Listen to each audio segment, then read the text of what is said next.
Shalom. Shalom. Ya, apa kabar? Luar biasa. Luar biasa. Puji Tuhan, baik ya. Ya, sebelum kita mengawali pembelajaran kita, Ibu persilahkan pada yang bertugas untuk memimpin kita dalam doa dan membawakan satu lagu pujian. Silakan. Oke, teman-teman, marilah kita bersatu di dalam doa. Ya Tuhan, Allah Bapa kami yang bertahta di dalam kerajaan surga, sekarang kami ingin melanjutkan pembelajaran kami. Kiranya Engkau memberkati dan menyertai pembelajaran kami ini hingga selesai nanti. Terima kasih ya Tuhan, amin. Sekarang kita menyanyi satu lagu pujian, judulnya Terima Kasih Tuhan.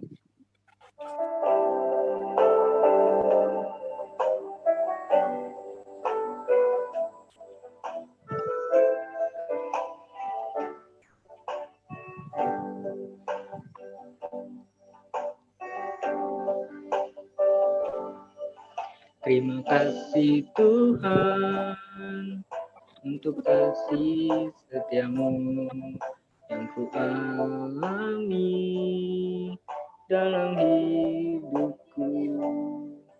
Terima kasih Yesus untuk kebaikanmu sepanjang hidupku.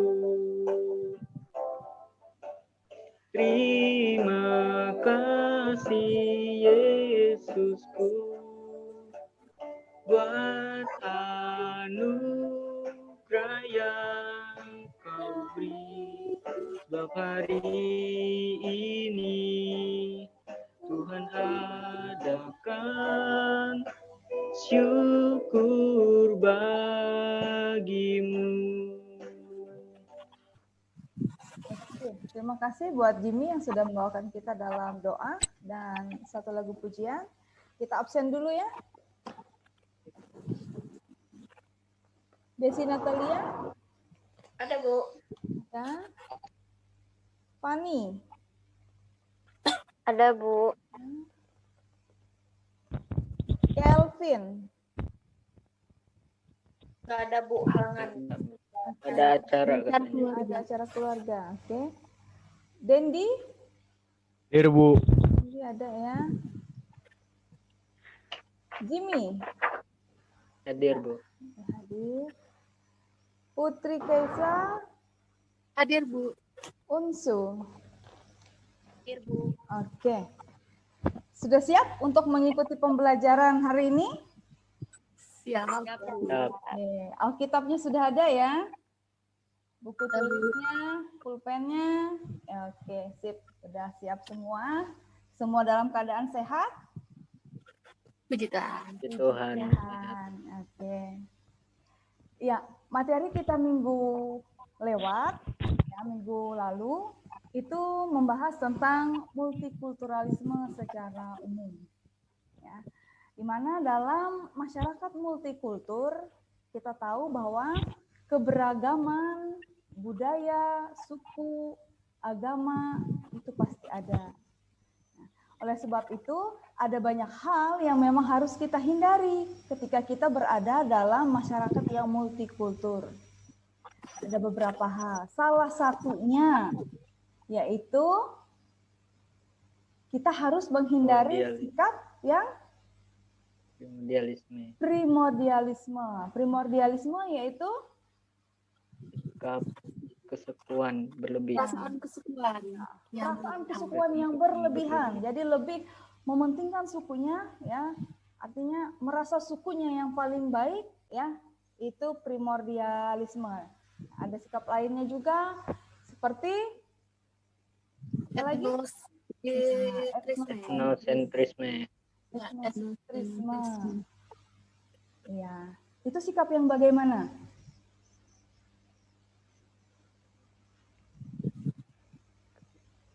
Ada yang ingat? Pangkal pada kebudayaannya sendiri.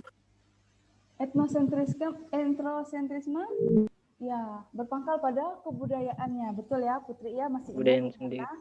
Oke, dan juga ada diskriminatif, kemudian ada stereotip. Nah, untuk Ya, untuk materi kita hari ini kita lebih membahas mengenai gereja dan multikulturalisme. Itu materi kita pada hari ini. Dan kenapa gereja dan multikulturalisme ini harus kita bahas?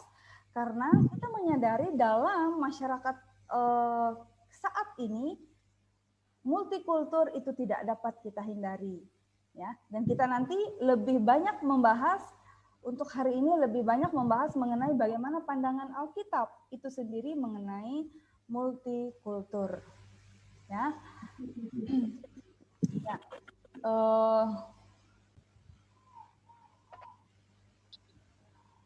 ya ini materi kita pada hari ini. Nah, adapun kompetensi dasar, kemudian indikator pencapaian kompetensi untuk materi kita pada hari ini. Yang pertama, 1.2, mensyukuri pemberian Allah dalam kehidupan multikultur. Indikatornya, menunjukkan sikap yang mensyukuri kehadiran multikultur di Indonesia sebagai anugerah Allah. Kemudian yang kedua, mengembangkan sikap dan perilaku yang menghargai dan menerima multikultur. Indikator pencapaiannya yaitu menunjukkan sikap dan perilaku yang mencerminkan menghargai multikultur dalam kehidupan sehari-hari. Kemudian menganalisis 3.2, menganalisis nilai-nilai multikultur dengan indikator menganalisis pandangan Alkitab berkaitan dengan multikultur. Dan yang keempat, 4.2, membuat proyek yang berkaitan dengan kehidupan multikultur. Dengan indikator membuat karya yang berisi ajakan pada remaja dan masyarakat untuk menerima serta menghargai multikulturalisme. Adapun tujuan pembelajaran yaitu siswa diharapkan dapat menganalisis pandangan Alkitab berkaitan dengan multikulturalisme. Yang kedua, membuat karya yang berisi ajakan pada remaja dan masyarakat menerima serta menghargai multikulturalisme. Dan pada pertemuan kita hari ini, nanti akan ada tugas yang akan Ibu berikan dalam bentuk uraian. Itu akan dikerjakan. Oke. Hal pertama, kita akan berbagi pengalaman hidup dalam lingkungan keluarga, teman, atau gereja ya, yang multikultur. Jadi Ibu minta bagaimana pengalaman kalian, artinya kalian menceritakan, membagikan pengalaman pribadi kalian dalam menjalani kehidupan saat ini, entah itu di dalam keluarga, entah itu dalam berteman, entah itu di gereja sekalipun. Silakan.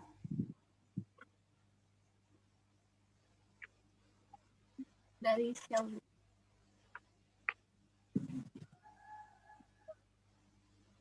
Kalau saya, Bu, Ya, silakan. Kalau saya itu dalam kemana, Bu? Dalam gereja juga ada, Bu. Ini yang negatif menurut saya, Bu. Kan gereja saya itu ada beberapa suku gitu, Bu. Terutama Dayak dan Batak. Nah, kan Batak itu terkenal dengan suara yang nyaring gitu, Bu. Jadi kalau misalkan saya pernah jadi singer, Bu. Jadi suara saya tenggelam oleh orang Batak itu, Bu. Karena suara nyanyinya itu nyaring sekali, Bu. Gitu. Jadi saya jadi rendah diri gara-gara suara nyaring dan bagus, sedangkan saya kecil masih muda seperti itu, Bu. Oke. Nah, siapa lagi yang mau berbagi pengalaman? Silahkan. Aku, Bu. Iya, Jimmy. Kalau pengalaman punyaku di pertemanan di sekolah, Bu. Kan kalau di kelas kami itu ada yang Muslim, ada yang Kristen juga. Jadi kami itu di kelas sama-sama menghargai, toleransi juga. Misalnya kalau pas mereka yang Muslim lagi berpuasa gitu, kami nggak kami nggak makan sama minum di depan mereka untuk menghargai mereka gitu Bu. Oke.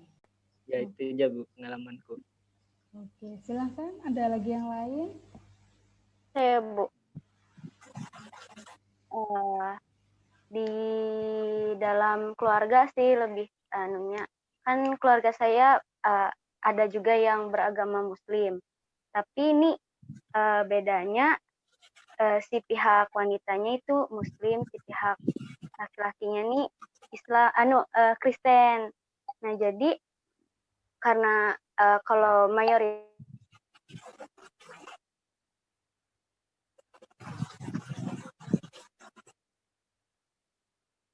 Ya, ini kayaknya jaringan ya. keluarga kami kan Kristen Bu, tapi karena ada tercampur dengan agama Muslim itu keluarga tersebut tuh ya keluarga tersebut tuh Ya. tapi tetap terjalin toleransinya tetap ada.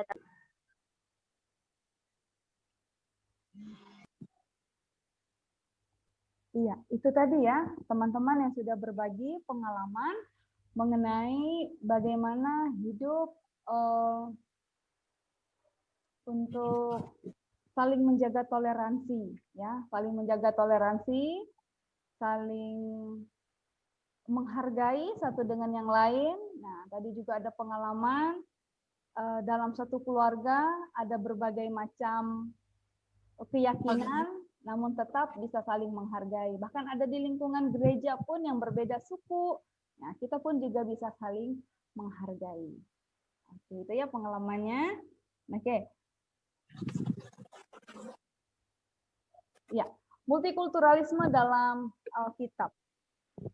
Kita akan melihat bagaimana pandangan Alkitab mengenai multikulturalisme itu sendiri. Dalam Perjanjian Lama, ya, ternyata multikulturalisme itu memang sudah ada dari zaman dulu. Kita bisa melihatnya dalam Perjanjian Lama, di mana bangsa Israel pada saat itu sudah berada dalam suatu wilayah yang tidak hanya dihuni oleh bangsa Israel saja, tetapi suatu wilayah juga atau mereka juga bergaul dengan orang-orang yang berbeda.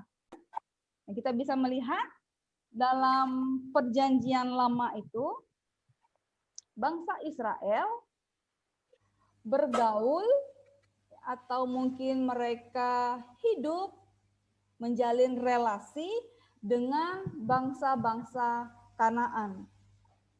Nah, pada saat itu dalam masa berbaur dengan bangsa Kanaan, ya kita tahu ada hal-hal yang mungkin bertolak belakang, ya.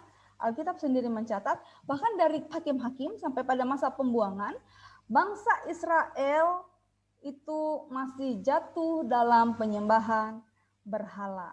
Jadi multikulturalisme itu sudah ada dari zaman dulu, ya, dan kita bisa melihatnya dalam kehidupan bangsa Israel pada saat itu. Kemudian kita melihat pada Perjanjian Baru, ya, bagaimana pada Perjanjian Baru. Di sana Yesus hadir, ya, Yesus hadir dalam masyarakat yang multikultur juga. Nah, di sana Yesus membawa perubahan dalam masyarakat. Dia tidak membeda-bedakan, tapi Yesus bisa hadir di tengah orang-orang yang berbeda. Namun dia tidak sama seperti bangsa Israel yang hadir di tengah orang-orang yang berbeda, namun mereka tidak selektif dalam bergaul. Bangsa Israel pada saat itu, ya, mereka bergaul, mereka menjalin kebersamaan dengan orang-orang Kanaan, namun mereka tidak selektif, sehingga akhirnya mereka jatuh dalam penyembahan berhala. Iya. Nah, kemudian kalau kita melihat dalam Perjanjian Baru, Yesus hadir juga bersama dengan orang yang berbeda. Nah, namun kehadiran Yesus tidak membawa dirinya pada hal-hal yang negatif, justru Yesus ingin menunjukkan kepada semua orang bahwa berbeda bukan berarti kita akan terpengaruh dengan hal-hal yang negatif. Kita bisa melihat dalam kitab Matius pasal 15 itu tentang seorang perempuan Kanaan yang meminta kesembuhan anaknya. Yesus bersedia membantu orang yang berbeda, yang tidak dari bangsa Israel. Yesus menunjukkan bahwa kita menjadi pribadi pun saat ini bisa seperti Yesus, ya, menjalin kebersamaan dengan siapapun, menjalin hubungan dengan siapapun, tapi tetap menjadi pribadi yang punya fondasi yang kuat. Oke, itu ya gambaran singkat mengenai multikulturalisme dalam Alkitab, baik Perjanjian Lama maupun Perjanjian Baru. Ada pertanyaan sampai di sini? Saya ingin bertanya, Bu. Apa? Oke, Dendi, silakan. Berarti, Bu, apakah multikultural pada Perjanjian Lama itu membawa dampak negatif? Oke, pertanyaannya, apakah multikultural? Berarti multikultural itu membawa dampak negatif. Ya. Bagaimana? Ada yang bisa menjawab sebelum Ibu? Apakah multikultural itu membawa dampak negatif? Saya, Bu. Oke, silahkan. Menurut saya, Bu, multikulturalisme yang terjadi pada saat Perjanjian Lama itu bukan karena budayanya yang salah, tapi orang-orang yang ada di saat itulah yang tidak dapat tidak bijak lah, bisa dibilang tidak bisa bijak dalam memilih relasi dengan orang-orang baru, suku-suku dengan negara-negara lain gitu, Bu. Oke, iya. Oke ya. Sehubungan dengan pertanyaan Dendi tadi, apakah multikultural itu membawa dampak negatif? Ya, benar apa yang dikatakan oleh Putri, bukan multikulturalnya, bukan keberagamannya yang membawa dampak negatif. Namun orang-orang yang tidak selektif itulah, ya, bangsa Israel yang tidak selektif pada saat itu dalam memilah dan memilih mana yang boleh dan tidak boleh dilakukan sebagai umat Allah, itulah yang membawa kehancuran pada bangsa Israel pada saat itu. Ya, jadi bukan karena keberagamannya, keberagaman tidak salah. Ya, keberagaman itu yang memang terjadi apa adanya. Kita hidup memang tidak sama, ya, tidak sama. Namun kitanya, ya, atau bangsa Israel pada saat itu yang tidak bisa memfilter mana yang berkenan bagi Tuhan, mana yang tidak berkenan bagi Tuhan. Mereka tidak menyaring itu, sehingga akhirnya membuat mereka jatuh dalam dosa penyembahan berhala. Oke, kita masuk dalam diskusi secara bersama-sama dari kitab Efesus supaya kita lebih mengetahui lebih mendalam lagi bagaimana pandangan dari kitab Efesus dan Galatia. Ibu persilahkan satu orang untuk membacakan dulu kitab Efesus dulu pasal 2 ayat 11 sampai 21. Nah, nanti setelah itu dilanjutkan dari Galatia ya, pasal 3 ayat 26 sampai 28. Silakan. Efesus pasal 2 ayat 11 sampai ke 21 dengan perikop dipersatukan di dalam Kristus. Karena itu ingatlah bahwa dahulu kamu sebagai orang-orang bukan Yahudi menurut daging yang disebut orang-orang tak bersunat oleh mereka yang menamakan dirinya sunat, yaitu sunat lahiriah yang dikerjakan oleh tangan manusia. Bahwa waktu itu kamu tanpa Kristus tidak termasuk keluarga negaraan Israel dan tidak menempat bagian dalam ketentuan-ketentuan yang dijanjikan, tanpa pengharapan dan tanpa Allah di dalam dunia. Tetapi sekarang di dalam Kristus Yesus, kamu yang dahulu jauh, sudah menjadi dekat oleh darah Kristus. Karena dialah damai sejahtera kita yang telah mempersatukan kedua pihak dan yang telah merubuhkan tembok pemisah, yaitu perseteruan. Sebab dengan matinya sebagai manusia, ia telah membatalkan hukum Taurat dengan segala perintah dan ketentuannya, untuk menciptakan keduanya menjadi satu manusia baru di dalam dirinya. Dan dengan itu mengadakan damai sejahtera dan untuk memperdamaikan keduanya di dalam satu tubuh dengan Allah oleh salib dengan melenyapkan perseteruan pada salib itu. Ia datang dan memberitakan damai sejahtera kepada kamu. Oleh Dia kita kedua pihak dalam satu roh beroleh jalan masuk kepada Bapa. Demikianlah kamu bukan lagi orang asing dan pendatang, melainkan kawan sewarga dari orang-orang kudus dan anggota-anggota keluarga Allah, yang dibangun di atas dasar para rasul dan para nabi, dengan Kristus Yesus sebagai batu penjuru. Di dalam Dia tumbuh seluruh bangunan rapi tersusun menjadi bait Allah yang kudus di dalam Tuhan. Oke, lanjut kitab Galatia lagi. Setelah itu kita akan diskusi bersama nanti. Galatia pasal yang ketiga ayat yang ke-26 sampai 28. Sebab kamu semua adalah anak-anak Allah karena iman di dalam Yesus Kristus. Karena kamu semua yang dibaptis dalam Kristus telah mengenakan Kristus. Dalam hal ini tidak ada orang Yahudi atau orang Yunani, tidak ada hamba atau orang merdeka, tidak ada laki-laki atau perempuan, karena kamu semua adalah satu di dalam Kristus Yesus. Oke. Ya, kita akan mendiskusikan secara bersama-sama kitab Efesus pasal 2 ayat 11 sampai 21 dan Galatia pasal 3 ayat 26 sampai 28.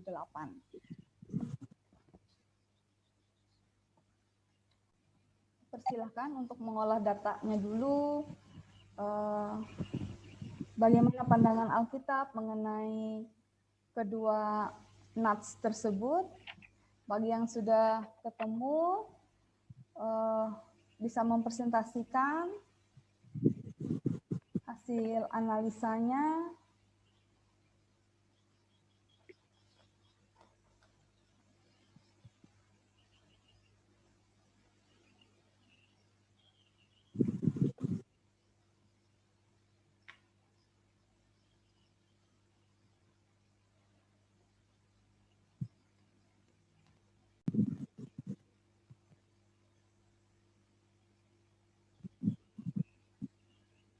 Sudah? Ya, Bu. Oke, silakan Putri. Dari kitab Efesus dulu ya, Put. Ya, Bu. Oke. Dalam Efesus, hubungannya dengan multikulturalisme, itu menurut saya ada pada ayat 19. Demikianlah kamu bukan lagi orang asing dan pendatang, melainkan kawan sewarga dan orang-orang kudus dan anggota keluarga Allah. Kan di sini ada kata anggota keluarga Allah. Keluarga Allah itu kita kenal pasti keluarga Allah itu kan gak cuma hanya satu suku aja, pasti seluruh dunia menjadi keluarga Allah. Jadi dalam seluruh dunia itu kan pasti banyak sekali suku, bahasa, budaya. Jadi hubungannya dengan multikulturalisme yang di bagian Efesus ini mengajarkan bahwa semuanya itu hanya satu di hadapan Tuhan Yesus, tidak ada pembeda di hadapan Tuhan Yesus. Oke. Iya, itu ya dari kitab Efesus. Bahwa kita dapat dipersatukan di dalam Kristus, yaitu adanya persaudaraan dan memberikan damai sejahtera. Oke, terima kasih ya untuk Unsu. Kita lanjut ke kitab Galatia lagi.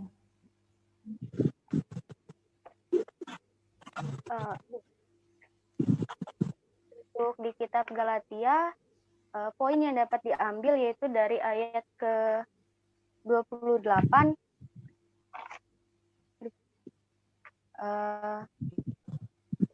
Dalam hal ini tidak ada orang Yahudi atau orang Yunani, tidak ada hamba atau orang mereka, tidak ada laki-laki atau perempuan, karena kamu semua adalah satu di dalam Kristus Yesus.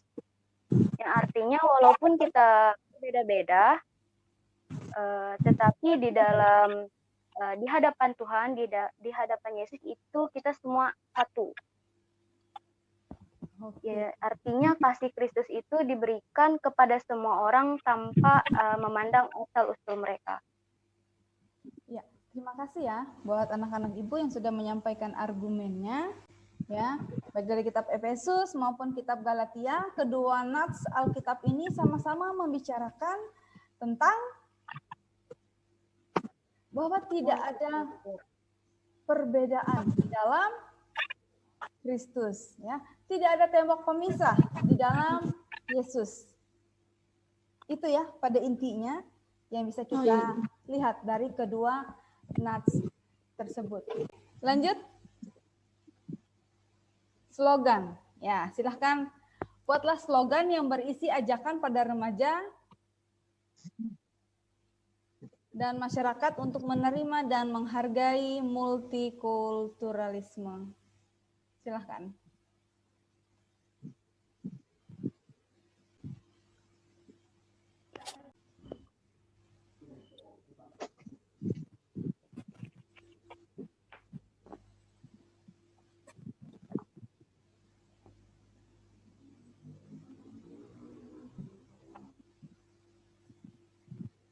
Oke, yang Bu, sudah. punya saya Jimmy, sudah Bu. Silahkan Jimmy.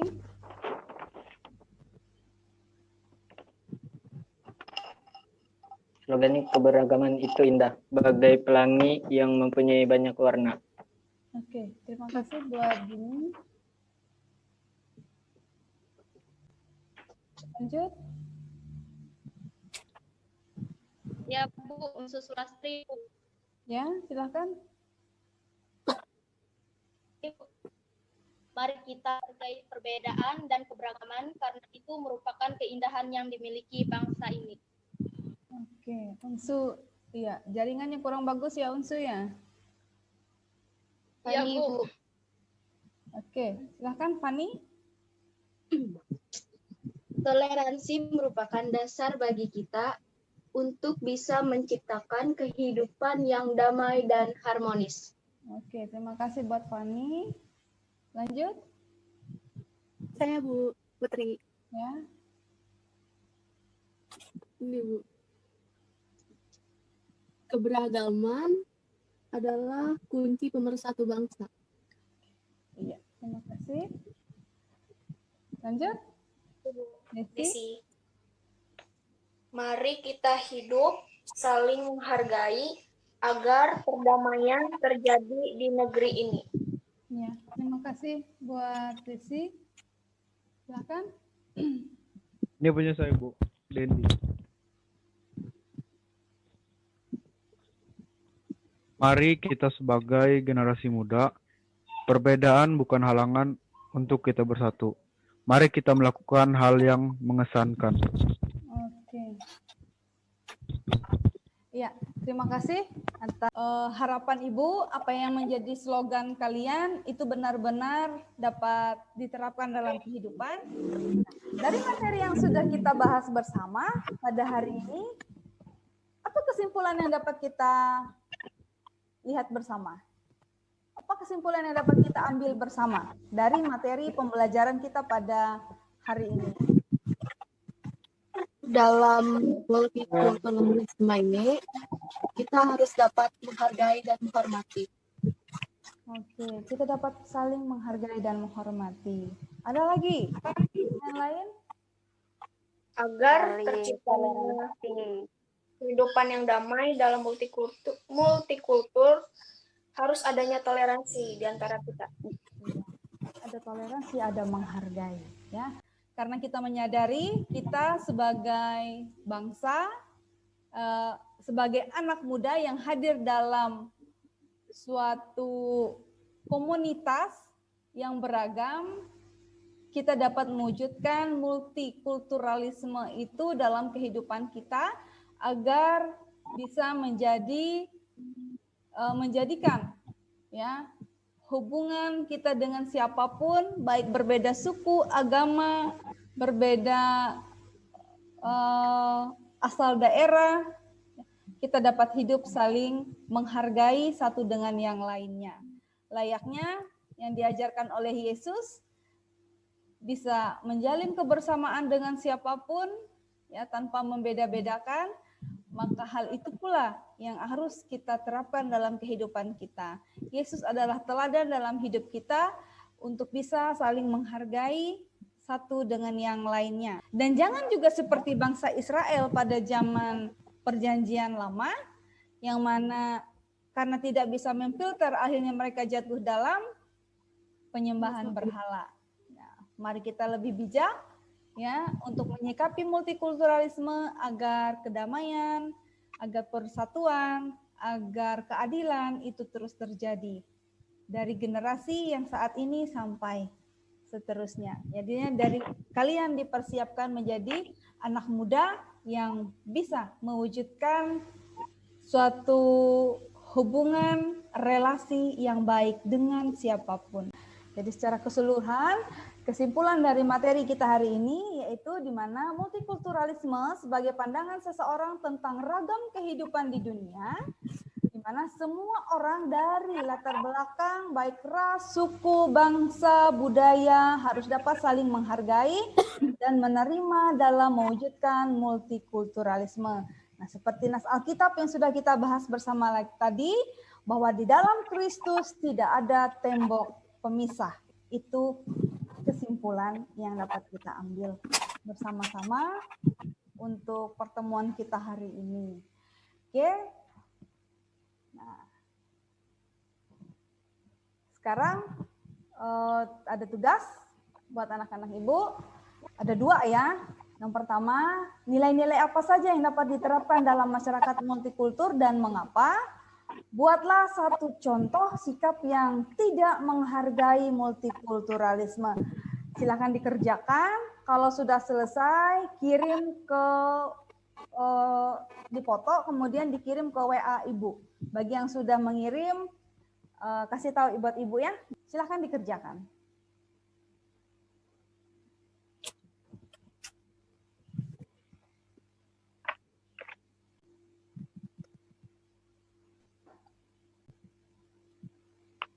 Yang sudah? Saya sudah kirim ke WA Ibu. Pani sudah. Oh iya, ayah. Punya Pani sudah ya. Ya, bagi yang sudah boleh dikirim ke WA Ibu atau ke WA grup kita juga bisa ya. Biar nanti akan Ibu nilai langsung.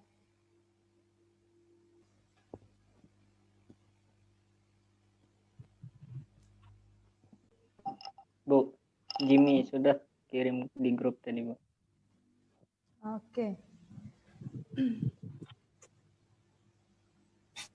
Ya, Jimmy sudah Bu, masuk ya.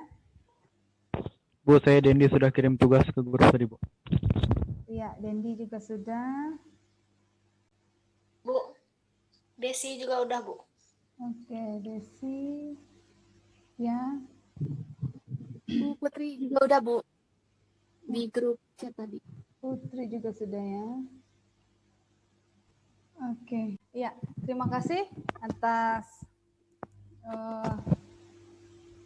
partisipasinya dalam proses belajar mengajar kita pada hari ini. Iya.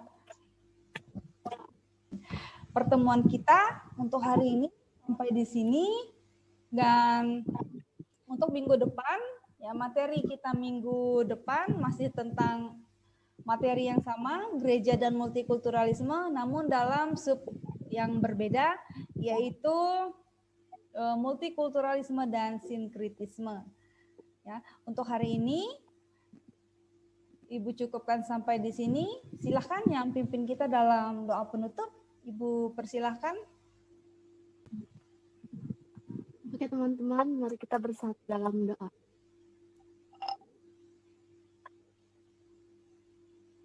Terima kasih ya Tuhan, terima kasih Bapa atas kasih-Mu, penyertaan-Mu ya Tuhan, sehingga pada hari ini kami dapat menerima sebagian pembelajaran yang diberikan oleh Ibu Guru kami ya Bapa.